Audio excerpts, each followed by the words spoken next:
criminal law is concerned, Indian criminal law, body of criminal law is concerned, they are very clever people. Lord Macaulay and others, they are very clever people. They have not used the term crime and criminal anywhere. They are using other terms. And that goes to show the complexity of the phenomenon known as crime, or you call it criminal behavior. There is nothing like criminal behavior the way he has clarified, Mr. Jamdar has clarified. Crime and criminal behavior, the moment it enters into, it is crime. So you see, as far as crime is concerned, it is very old. It is taken to be shadow of human civilization. But as far as criminology is concerned, it is relatively new. Reference has already been made about Beccaria and many others. Beccaria is supposed to be the progenitor of criminology, serious criminology. We had some vague concepts about crime and criminal before Beccaria, 1776, but Beccaria is supposed to be father or grandfather of criminology. As far as criminology teaching is concerned, well, Jamdar would be giving, Professor Jamdar would be giving you more dependable and more exhaustive details about it. But it began only 50, 60 years ago. Began with UNESCO conference in 1950, where it was recommended that criminology teaching globally should be started. It was followed by some London conference in 1955, and in India in 1957, some intellectuals, judicial people, police people called on the UGC that pleading that criminology teaching. That was 1957.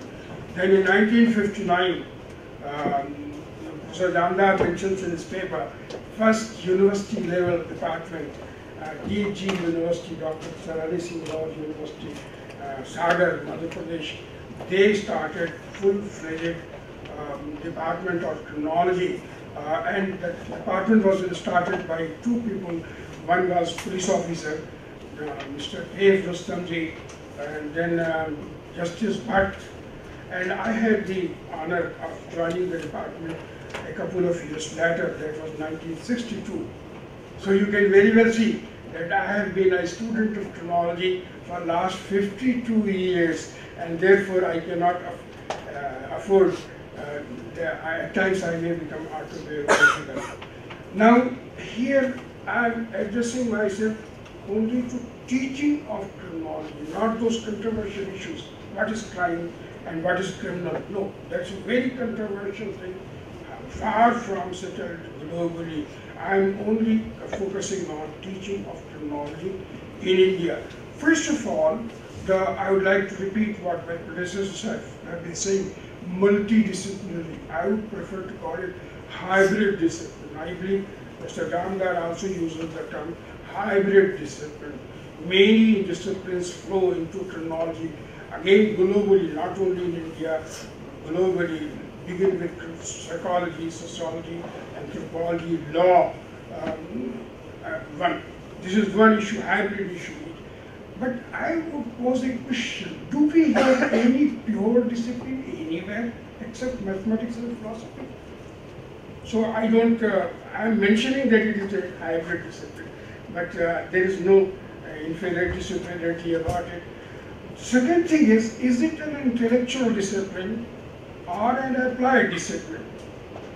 Because if it is an intellectual discipline, like say philosophy, or Asian culture, or anthropology, or sociology, then you don't have to worry whether our students become IAS officer or IPS officer or otherwise.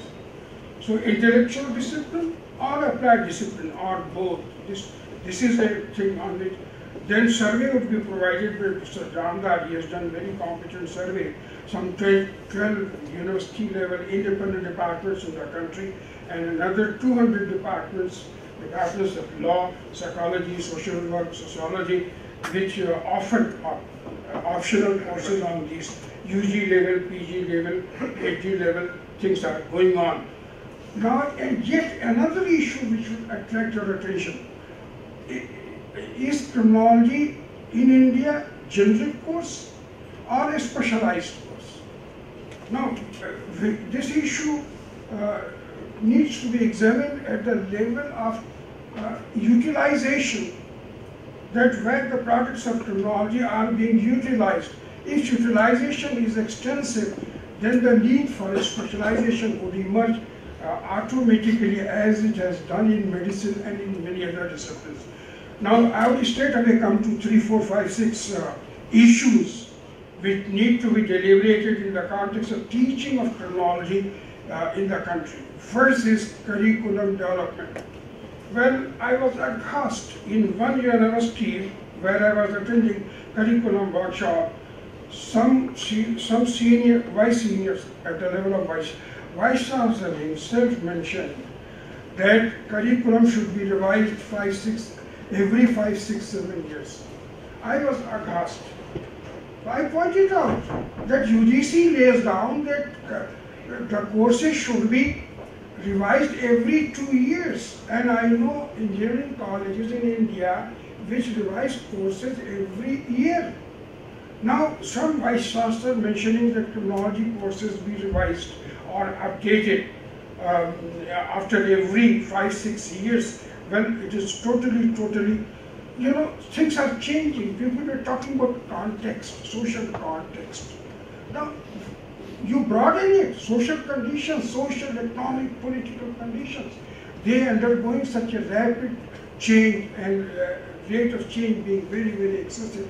Cyber crimes, sexual offences, political crimes. Our new Prime Minister saying something that all the politicians who have a dal or a spot on their career, that should be resolved within. So political crimes, ORA committees also record politicians and criminal nexus. So new things are coming up, and therefore curricula should be revised after every 2 years. And you don't have to go to credit system, as in the case of his university, where a lecturer or an associate professor is expected to develop his or her own program. Then course and industry interface. To the extent criminology happens to be an applied discipline, there should be some interface between courses or programs, your term courses and other people's term programs should be aligned or should be linked with industry. And wherever it has been done, it is delivering goods.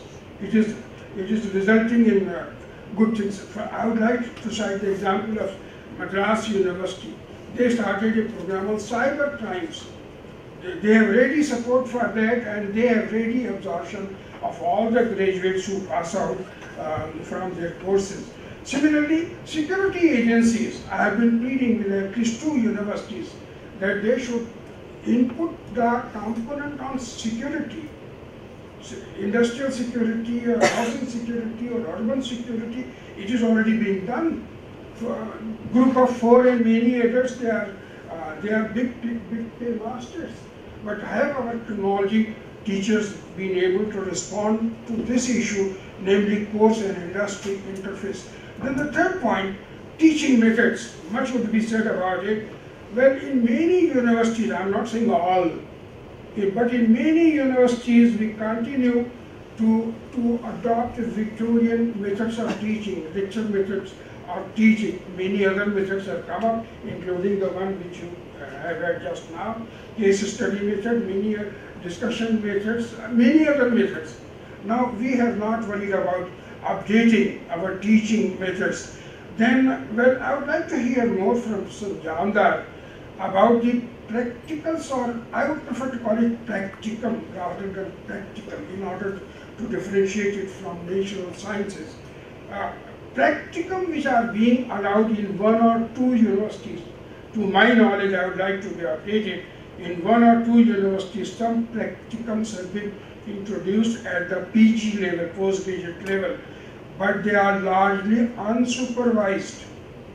It serves absolutely no purpose to my mind unless field work, whether at police station or with probation officer or in a juvenile institution or in jail, are supervised and closely monitored.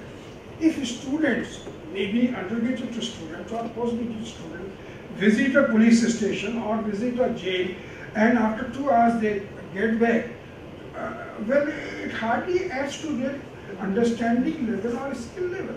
Well, in one case, I wanted to know the difference on the epaulette between a sub-inspector and a ACP.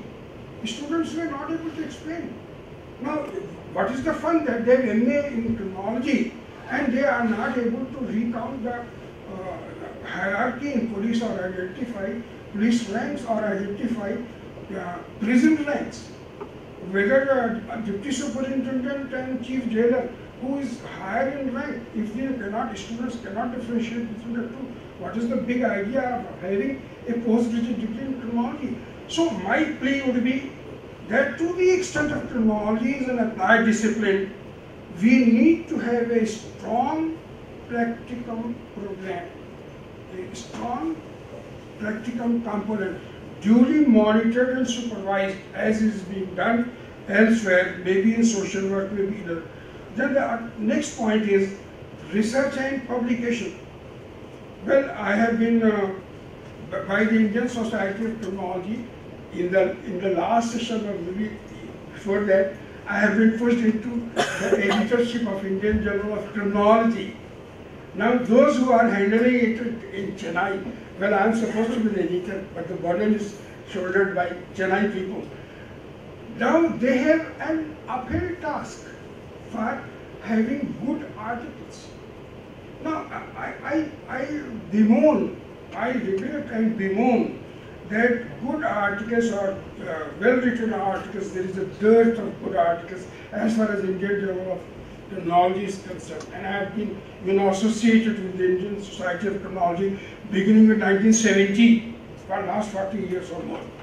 But nowadays there is sort of drought of good articles. And my dear, you know, for any discipline, for it being vibrant and vital, it is very, very important that we conduct study, we conduct research, we go for publication. Take the example of medicine. Their journals are published every fortnight. And here we have quarterly journal and we do not have sufficient articles. And my contention as a teacher of criminology is that it is the research and publication which should be emphasized at the PG level, at the MPhil level, at the PhD level, and we should go meticulously, deliberately for research and publication to keep criminology as vibrant and active. Now, last point, teaching should be done only by criminology students, criminology teachers. Teaching in criminology should be done. This is the slogan which was raised about 8, 9, 10 months ago by some colleagues in respect of some university. Now, I pondered and pondered and pondered.